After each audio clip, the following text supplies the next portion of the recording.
If you're a fan of sunflowers, like so many artists are, then you might like this new tutorial. It shows you how to draw one with a lot of pretty petals and make them radiate out from that center circle.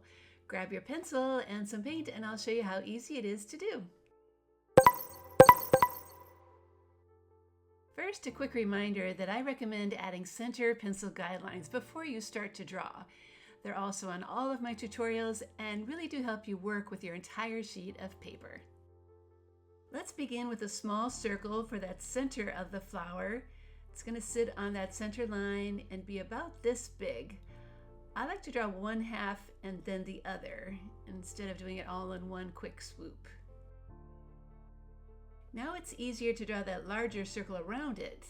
I'm making marks for the sides of it first, and then connecting each side with one curved line. If you want, you can make it kind of wiggly because in real life, these circles of seeds are certainly not perfectly smooth.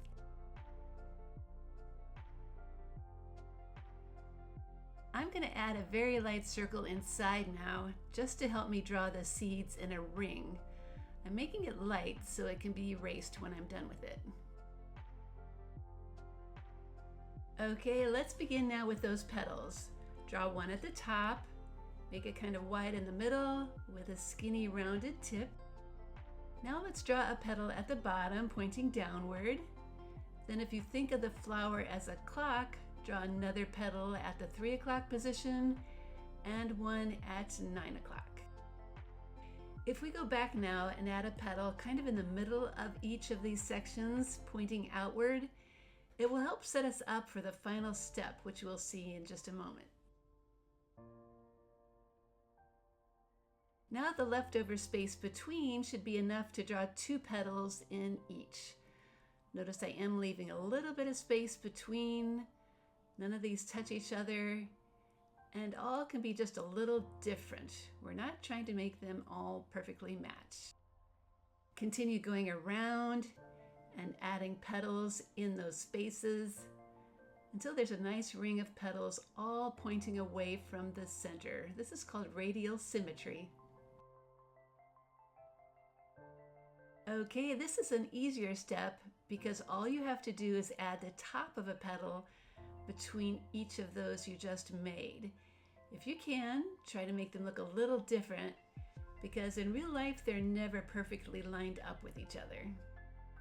Continue to add those tops of petals between those front ones until you've filled in the complete ring. Now for some seed details. Inside the middle of the flower, start adding small circles and parts of circles all around that outer ring that you drew. We're just going to go for a random look here, so no need to spend a whole lot of time filling it in.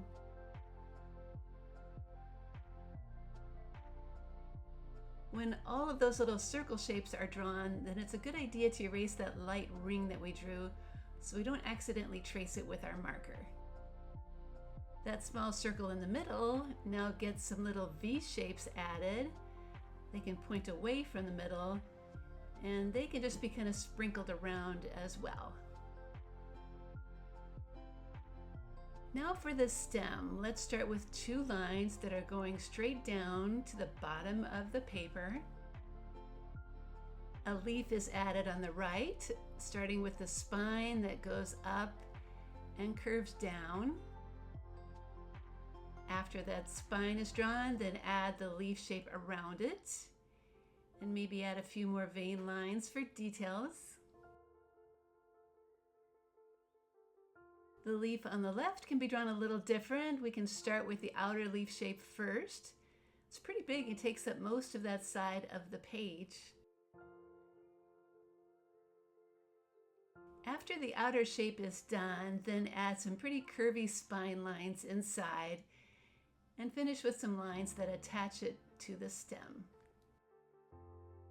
All right, it's time to trace everything with a marker.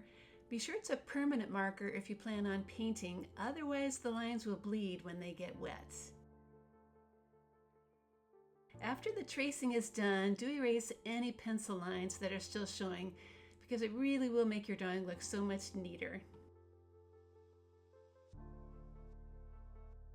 Now the paints can come out. I'm using this tray of watercolor paint and a container of water and a brush. I recommend starting with the yellow color first for all of those petals.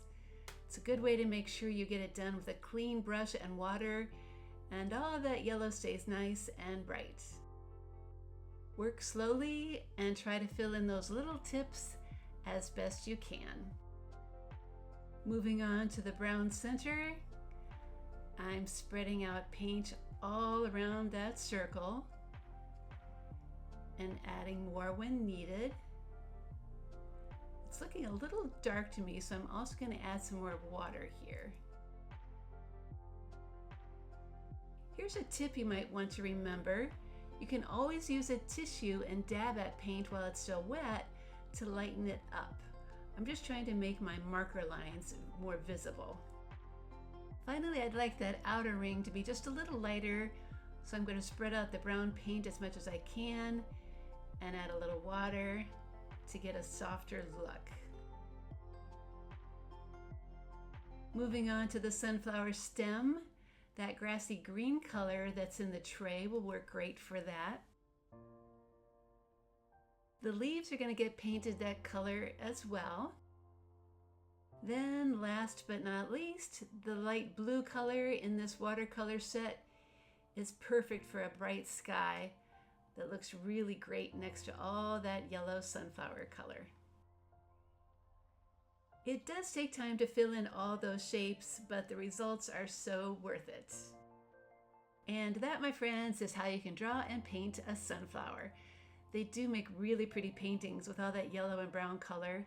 And if you take time to add a lot more petals than you may have ever done before, you can end up with a really beautiful painting. At Art Projects for Kids, you'll find many more drawing and painting lessons just like this, including how to draw a tulip and a daffodil and a daisy. I hope you check them out too.